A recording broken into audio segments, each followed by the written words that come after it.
මා මේ ප්‍රශ්නය ගෙන එන්නේ do සහ make. ඇත්තම බැලුවම සාමාන්‍ය do සහ make යන පද දෙකේ අර්ථය සමානයි.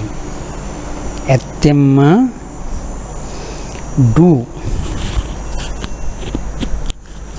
do අපි පාවිච්චි කරනවා general word for action. do make කියන්නේ produce එකක්, creation එකක්, create එකක්.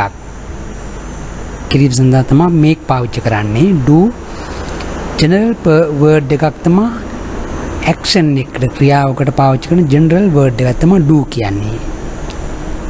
හොඳයි, මා පහතින් ගෙන ප්‍රශ්නේ වන්නේ පහත වාක්‍යයේ හිස් තැනට එන්නේ did the කියන්නේ do එකේ past එක did the එහෙම නැත්නම් make එක දෙන්නේ. make එකේ past එක made දෙන්නේ. මෙන්න බලන්න ප්‍රශ්නේ වන්නේ the last time I did the made the an exam was 10 years ago.